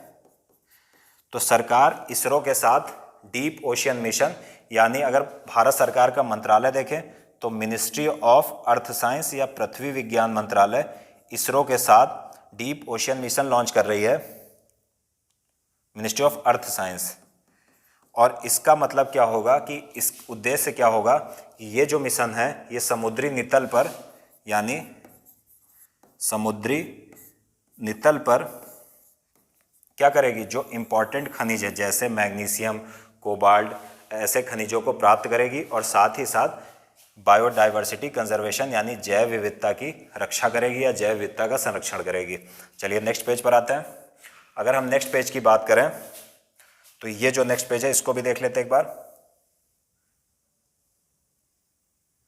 अगर हम देखें नेक्स्ट पेज की बात करें तो हम देखते हैं कि जो भारत सरकार है, सरकार ने अपने राजकोषीय घाटे की बात की है तो ये थोड़ा सा खतरनाक इशारा है। सरकार ने कहा है कि 2020-21 में सरकार का जो राजकोषीय घाटा है ये 9.50 ऑफ किसका है, जीडीपी। जीडीपी क्या होता है, एक वर्ष में उत्पादित वस्तुओं और सेवाओं का मौद्रिक मूल्य। तो सरकार ने क्या कहा है कि जो भी एक वर्ष में वस्तुओं और सेवाएं उत्पादित हुई हैं उनका 9.50 क्या है, फिजिकल डेफिसिट है। और फिजिकल डेफिसिट मैंने पिछली वीडियो में बताया था जो इसका पार्ट 1 है कि फिजिकल जो डेफिसिट है, फिजिकल डेफिसिट या राजकोषीय घाटा दरअसल यह सरकार की उधारी को दिखाता है। तो ये अर्थव्यवस्था के लिए अच्छे चिन्ह या निशान नहीं है। इसी तरह अगर हम देखें, सरकार ने ये कहा है कि हम 2021 से 22 वाले वित्तीय वर्ष में इस फिजिकल डेफिसिट को या फिजिकल डेफिसिट को जो 9.50 है इसको 6.80 लाने का प्रयास करेंगे। चलिए देखते हैं प्रयास सरकार करेगी। इसके साथ ही यहाँ पर है पूंजीगत व्यय, ये बड़ा अच्छा होता है। कैपिटल एक्सपेंडिचर जो होता है, अगर बजट में जब भी आप इसको देखेंगे तो खुश हो जाइएगा। यानी पूंजीगत व्यय, इसका मतलब हुआ या तो सरकार लोन को चुका रही है, जो सरकार ने लोन ले रखे हैं, उधारी ले रखी है, उनको चुका रही है, ठीक है ना। तो सरकार अगर लोन को चुकाएगी तो लोन कम हो जाएंगे। इसी तरह यह सरकार अगर कहीं पर निवेश कर रही है या इन्वेस्टमेंट कर रही है तो एसेट बढ़ेंगी। तो ये जो इन्वेस्टमेंट होता है ये बहुत अच्छा होता है। जो 2020-21 में 4.39 था, मतलब 4.39 लाख करोड़ था सरकार का निवेश, पूंजीगत निवेश, जिसके तहत या तो सरकार के लायबिलिटीज़ कम हो रही थी या सरकार की एसेट बढ़ रही थी।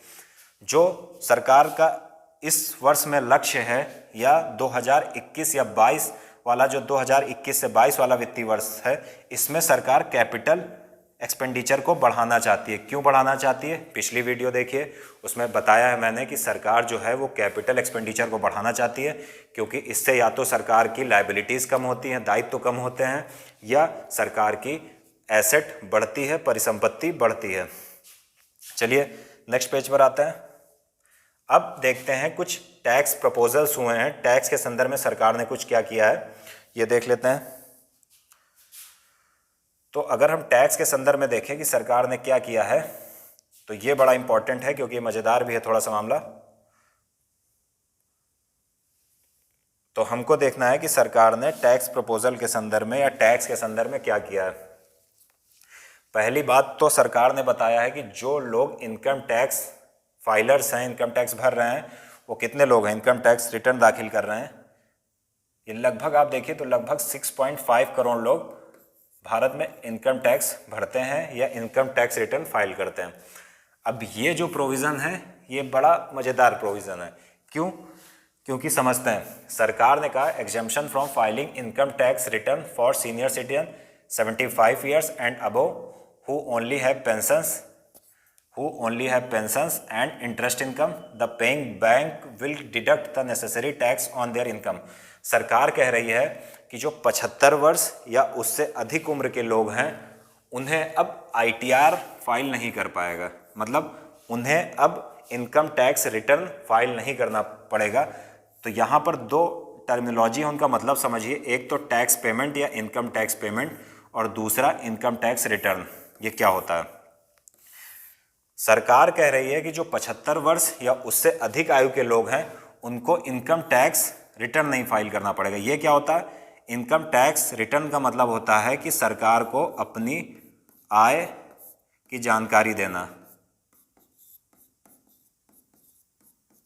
ठीक। और इनकम टैक्स पेमेंट का मतलब होता है कि जब सरकार आपको पेमेंट बताएगी कि इतना आपके ऊपर टैक्स है तो उस टैक्स का पेमेंट करना। तो सरकार ने ये नहीं कहा है कि 75 वर्ष, ये जो कन्फ्यूज़न था, मैंने कई लोगों के मुंह से भी ये बात सुनी है, कई लोगों ने मुझे बताया कि सरकार ने 75 वर्ष और 75 वर्ष के अधिक लोग, जो अधिक उम्र के लोग हैं, उनके लिए टैक्स माफ़ कर दिया। तो ये बिल्कुल गलत है, ध्यान दे दीजिएगा। सरकार ने क्या कहा है कि जो 75 वर्ष और उससे अधिक उम्र के लोग हैं जिनकी इनकम केवल पेंशन या ब्याज के माध्यम से होती है, यानी उन्हें ब्याज, उन्होंने किसी को पैसा दे रखा है या बैंक में पैसा जमा, बैंक ब्याज दे रही है, तो या तो उन्हें पेंशन मिल रही है, सरकारी कर्मचारी थे या अधिकारी थे, या इंटरेस्ट इनकम आ रही है यानी ब्याज मिल रहा है, उसके माध्यम से इनकम होती है किसकी, जो 75 वर्ष या उससे अधिक आयु वर्ग के लोग हैं। उन्हें कहा गया है कि इनकम टैक्स रिटर्न नहीं फाइल करना पड़ेगा, यानी उन्हें सरकार को अपनी आय की जानकारी देना नहीं ज़रूरी है। और यहाँ पर जो सबसे मज़ेदार बात यह है कि सरकार कह रही है the paying bank will deduct the necessary tax on their income. सरकार यानी बैंक उनका जो इनकम पे जो टैक्स है वो खुद ही काट लेगी, यानी मेन मतलब यह है कि सिर्फ उनको इनकम टैक्स रिटर्न नहीं दाखिल करना पड़ेगा, जो बैंक है वो खुद ही क्या काट लेगी, उनका इनकम टैक्स खाते से उनके काट लेगी। लेकिन ये याद रखिएगा कि जो ऐसे 75 वर्ष या उनसे अधिक आयु के लोग हैं जिनकी जो किसी और सोर्स से अपनी इनकम कमाते हैं, जैसे कुछ बिजनेस कर रहे हैं, यहाँ पर कहीं शेयर लगा रखा है, तो उन्हें इनकम टैक्स रिटर्न फाइल करना पड़ेगा। ये केवल 2 कंडीशन दी गई, या तो उन्हें सिर्फ पेंशन मिल रही है या फिर वो जो इनकम हो रही है वो इंटरेस्ट के माध्यम से हो रही है। दूसरी बात जो इसमें टैक्स प्रपोजल में, रिड्यूसिंग टाइम लिमिट फॉर री opening of income tax assessment. सरकार कह रही है कि जैसे कोई इनकम टैक्स से संबंधित कोई विवाद था और उसको सुलझाया जा चुका है, लेकिन जो टैक्स फाइलर है वो क्या कर रहा है, वो चाह रहा है कि जो केस था इसकी फिर से रीओपनिंग हो, तो सरकार ने इसकी समय सीमा को कम कर दिया। शायद पहले 6 साल थी या 5 वर्ष थी, सरकार ने अब 3 वर्ष कर दिया है कि 3 वर्ष तक आप इसको रीओपन कर सकते हैं और इसके बाद आप रीओपन नहीं करेंगे। क्यों? क्योंकि जब बार बार कोई रीओपन करेगा तो एक तो ऐसे ही कर से संबंधित बहुत सारे विवाद हैं, तो सरकार चाह रही है कि इन विवादों को ख़त्म किया जा सके, इसलिए सरकार ने रीओपन या पुनः खुलने की जो व्यवस्था उसको कम किया है। तीसरी बात देखें तो लिखा है constitution of a dispute resolution committee for small tax payer. सरकार कह रही है कि सरकार एक विवाद समाधान समिति का या डिस्प्यूट रेजोल्यूशन कमेटी का गठन करेगी। क्यों? क्योंकि सरकार चाहती है जो छोटे करदाता हैं उनसे संबंधित जो भी टैक्स रिलेटेड विवाद हैं उसको ये विवाद समाधान समिति या डिस्प्यूट रेजोल्यूशन कमेटी उसका समाधान करे। इसके बाद income tax appellate tribunal to be made faceless. ये जो भी क्या है, इनकम टैक्स अपीली ट्रिब्यूनल है, इसको फेसलेस बनाया जाएगा। ये बहुत ही अच्छी चीज़ है। इसका मतलब ये हुआ कि जिस व्यक्ति का टैक्स से संबंधित कुछ विवाद है उसे वहाँ पर ट्रिब्यूनल में जाने की ज़रूरत नहीं है, वो डायरेक्ट ऑनलाइन अपना केस लड़ सकता है। यानी इसी का मतलब हुआ फेसलेस, घर बैठकर या ऑफिस में बैठकर बिना अपना टाइम समय ज़ाया किए केस लड़ सकता है। अब इसके बाद ये इंपॉर्टेंट है, tax payers opted for direct tax विवाद से विश्वास स्कीम। अब ये सरकार कह रही है कि जो टैक्स पेयर हैं या टैक्स जो प्रदान करने वाले लोग हैं, जो टैक्स भरते हैं, वो लोग अधिक से अधिक मात्रा में विवाद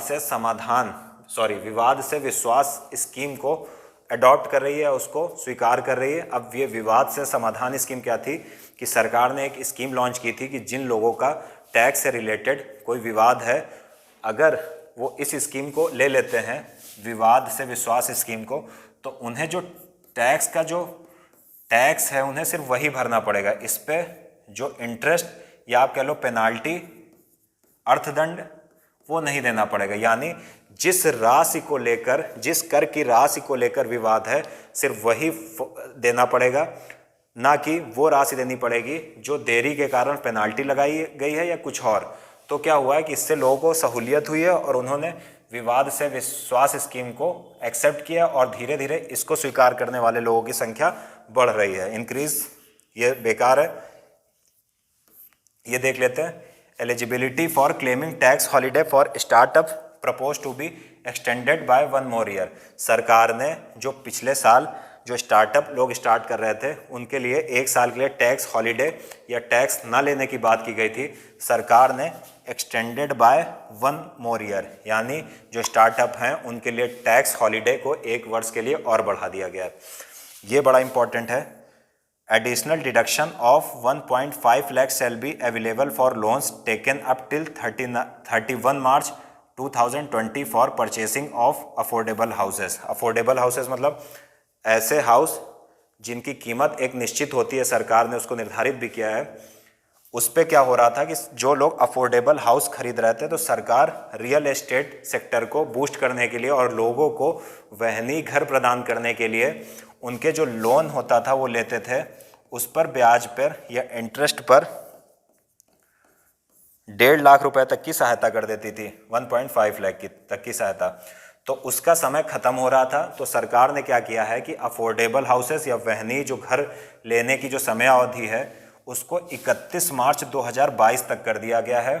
और क्या कहा गया है कि अगर आप अभी भी वहनी घर लेते हैं तो सरकार आपके ब्याज में 1.5 लाख रुपए की मदद करेगी।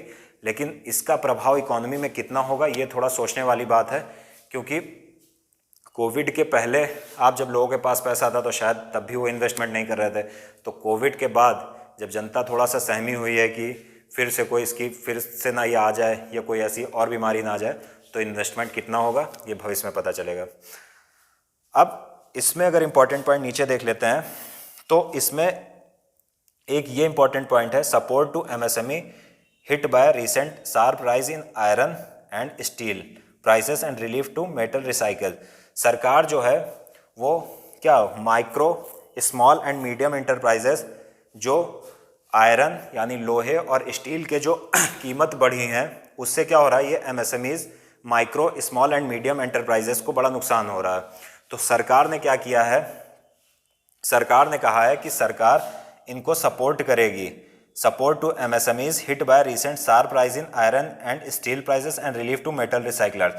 सरकार जो स्टील और लोहे की कीमत बढ़ी है उससे एमएसएमईज को जो नुकसान हो रहा है सरकार उसमें सहायता करेगी।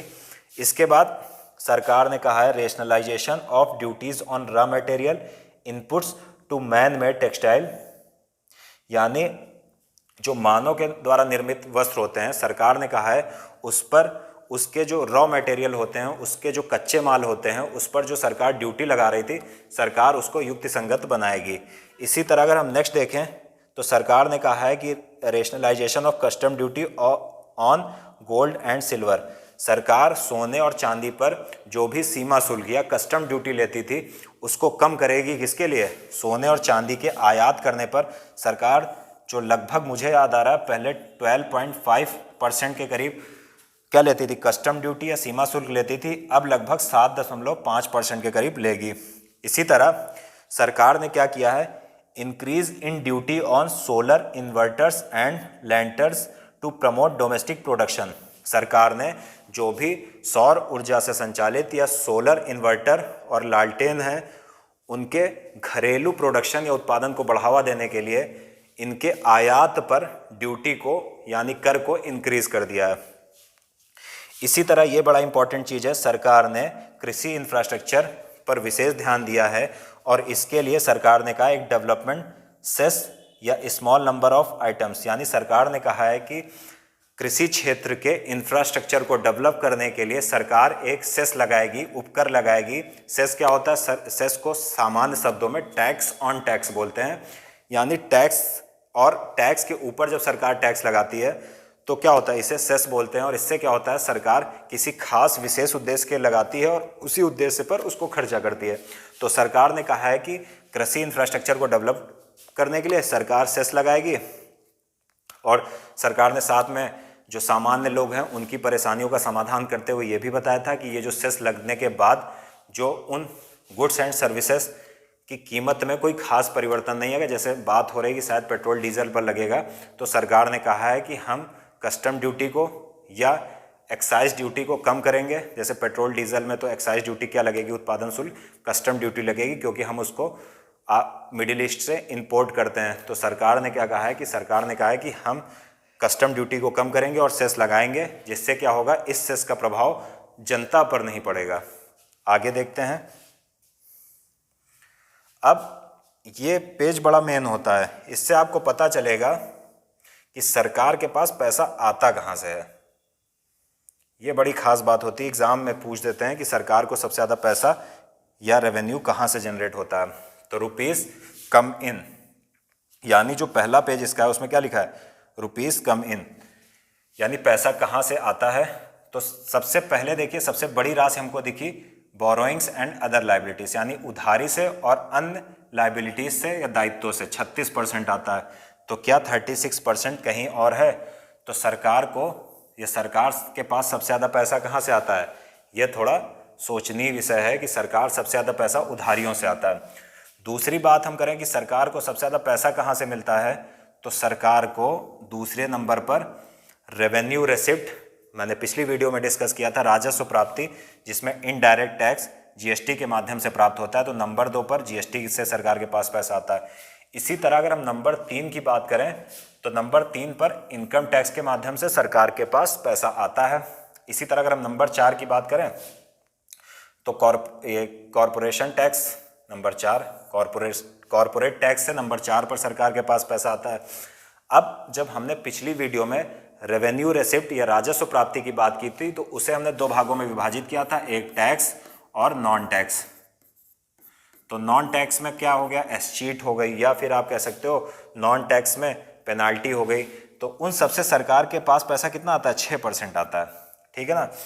अब मुख्य कुछ इसमें देख लेते हैं सरकार का पैसा सबसे ज़्यादा कहाँ पर जाता है। टॉप 3 की बात कर लेते हैं। तो हम देखते हैं कि सरकार का जो सबसे ज़्यादा पैसा जाता है वो कहाँ जाता है।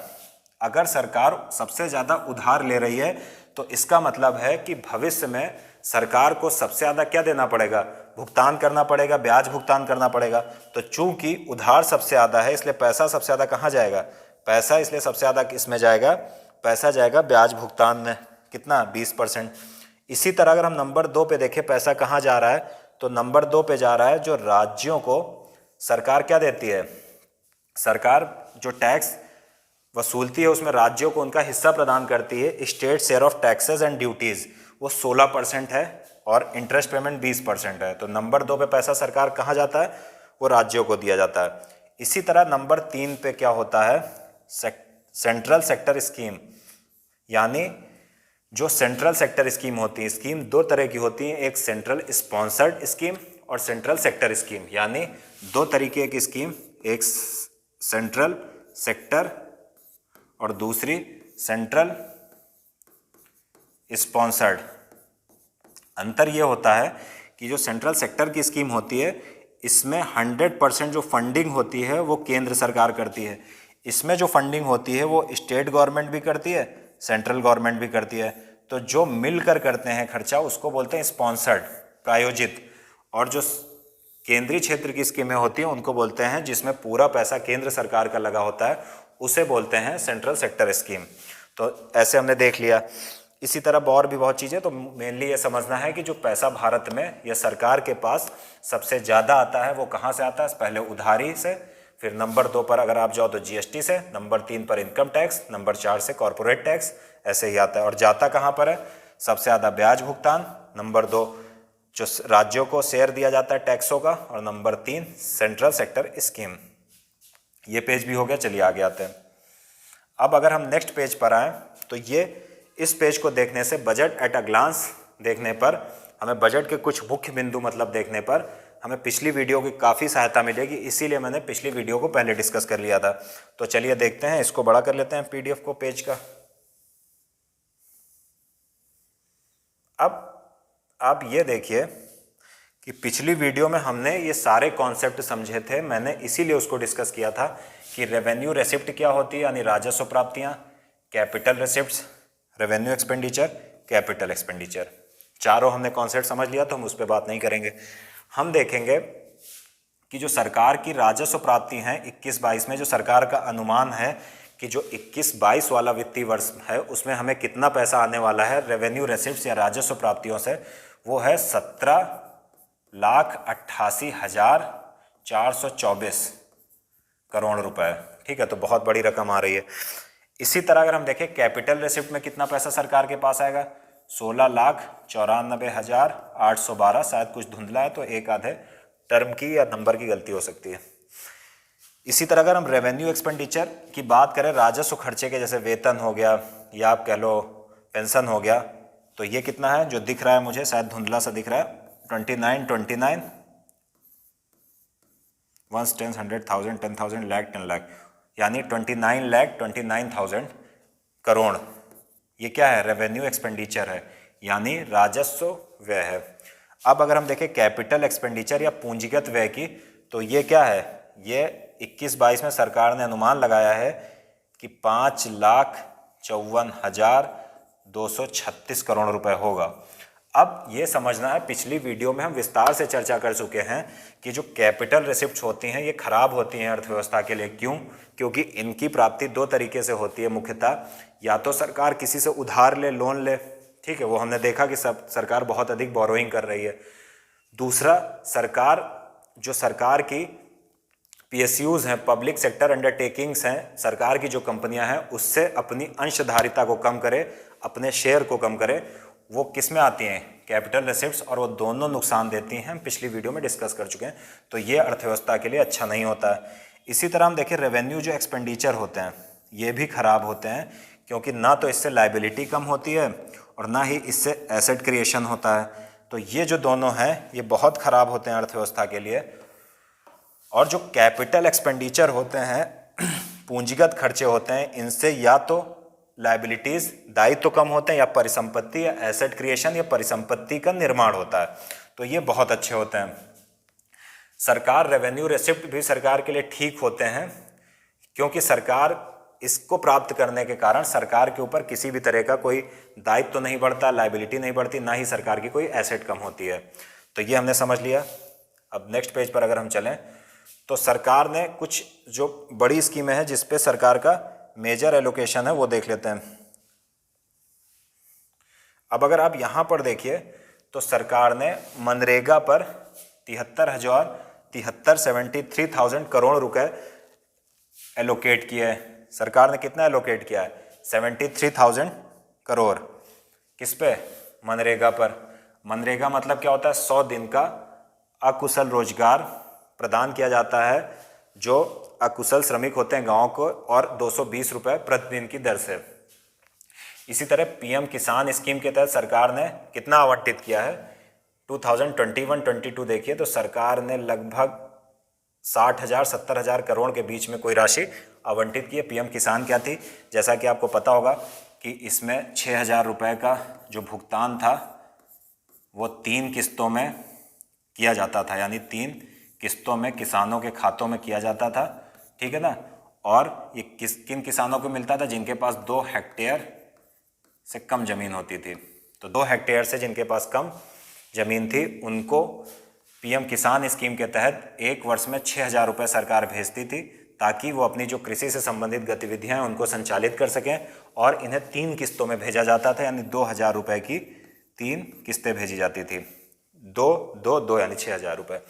इसी तरह सरकार ने नेशनल एजुकेशन मिशन 2021-22 में 34,300 करोड़ रुपए एलोकेट किए एजुकेशन से रिलेटेड। इसमें सर्व शिक्षा अभियान, टीचर्स शिक्षा अभियान, टीचरों को इसी में अंतर्गत शिक्षित किया जाता था, तो वो सारी बातें आती हैं। इसी तरह नेशनल हेल्थ मिशन में आप देखिए तो सरकार ने लगभग, आप देखिए अगर आप इसको मिलाइए तो 37,000 करोड़ रुपए से थोड़ा सा अधिक किया है, ठीक है ना। अगर आप इसको मैच करते हैं थोड़ा नीचे आ रहा है, या आप कह सकते हैं 37,000 करोड़ या उससे थोड़ा अधिक राशि सरकार ने एलोकेट की है। इस डायग्राम के माध्यम से बहुत अच्छा समझ में नहीं आ रहा है।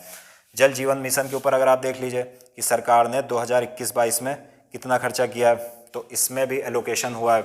अब इसमें अगर आप देखें 20-21 में कितना एलोकेशन हुआ था, तो 20-21 की तुलना में अगर हम इस नल वाला जो ये इसका टैप है इससे देखें, अगर यही कुछ असेसमेंट का तरीका है तो 40,000 करोड़ से अधिक रुपए सरकार ने जल जीवन मिशन यानी हर घर में शुद्ध जल उपलब्ध कराने के लिए खर्चा किया है। इसी तरह मेट्रो प्रोजेक्ट्स के लिए भी सरकार ने कुछ बजट एलोकेट किया है। अब अगर हम आते हैं अमृत एंड स्मार्ट सिटीज़ यानी Atal mission for rejuvenation urban transformation, ये शायद फुल फॉर्म है इसका, और सरकार ने इसके लिए भी 2021-22 में पहले से बहुत अधिक बजट एलोकेट कर दिया। पहले 10,000 करोड़ था, अब लगभग शायद आप कह सकते हो 14,000 या 15,000 करोड़ के करीब एलोकेट किया है, ताकि जो शहरी क्षेत्र हैं उनमें स्मार्ट सिटीज़ डेवलप की जा सके। कैसे? जैसे अगर वहाँ पर हम देखें, आप कह सकते हो कि वाटर अच्छा हो या वाटर बढ़िया मिले पीने लायक। इसी तरह आप देख सकते हो सीवर मिल जाए उन लोगों को। इसी तरह आप देख सकते हो कि सीवर कनेक्शन हर घर में हो, कहीं गंदगी ना हो, साफ़ सफाई हो, वाटर मिले पीने लायक। इसी तरह वाटर जो निकासी व्यवस्था है वो भी अच्छी हो। तो ऐसी बहुत सारी चीज़ें जिससे स्मार्ट सिटीज़ का विकास होता है। सरकार ने अमृत मिशन के अंतर्गत काफ़ी धनराशि एलोकेट की है ताकि शहरों के जीवन को और बेहतर किया जा सके। नेक्स्ट पेज पर आते हैं। अब जो हमारा लास्ट पेज है आज का, उसको देख लेते हैं। ये हमारा लास्ट पेज है, हमने पूरा बजट कवर कर लिया है। तो हम अगर ये देखें कि लास्ट पेज में इसमें हमको देखना है कि मेजर एलोकेशन। अब इसके बाद जो बजट एट अ ग्लांस था, जो बजट की इंपॉर्टेंट फीचर्स थे, वो हमने पूरा कवर कर लिया है। तो लास्ट पेज में हम ये देखेंगे कि सरकार ने कौन से बड़े एलोकेशंस किए हैं। तो सबसे पहली बात, सरकार ने मिनिस्ट्री ऑफ डिफेंस को दिया है सबसे ज़्यादा राशि। नीचे से आप ऊपर जाइए तो सबसे ज़्यादा पैसा सरकार ने दिया है रक्षा मंत्रालय को। कितना? 4,78,196 करोड़ रुपए। नंबर 2 पर ministry of consumer affairs, food and public distribution, ठीक है। नंबर 3 पर ministry of home affairs. Number 4 पर आप कह सकते हो, नंबर 4 पर जो सरकार ने दिया है वो दिया है रूरल डेवलपमेंट यानी ग्रामीण विकास के। तो ये इतना इंपॉर्टेंट नहीं है क्योंकि ये एलोकेशन दिखाता है सरकार के जो बड़े एलोकेशन हैं, किस मंत्रालय को सरकार ने कितना पैसा दिया है। तो ये हमने पूरा बजट कवर कर लिया है। ये आप देखिए, हमने सब कुछ डिस्कस कर लिया इस बजट में। इससे आपको काफ़ी फायदा होगा। हमने कहाँ से शुरुआत की थी? ये हमने आज पूरा बजट डिस्कस कर लिया है। तो उम्मीद है कि ये बजट पार्ट 2 वाला वीडियो न केवल आपकी समझ बढ़ाएगा, बल्कि आपने जो पिछला वीडियो देखा था उसके आगे जो भी आपकी समझ थी उसका और विस्तार करने का प्रयास करेगा। तो अगर आपको ये हमारा प्रयास अच्छा लगा हो, भारत सरकार का जो 21-22 का बजट है इसको डिस्कस करने के लिए, तो हमें सराहने के लिए आप हमारे इस वीडियो को लाइक कर सकते हैं। यदि आपको पसंद आता है तो शेयर कर सकते हैं और ख़ुद भी सब्सक्राइब कर सकते हैं। तो फिर मिलते हैं किसी अगले वीडियो में और किसी ज्वलंत मुद्दे के साथ। तब तक के लिए धन्यवाद। Thank you.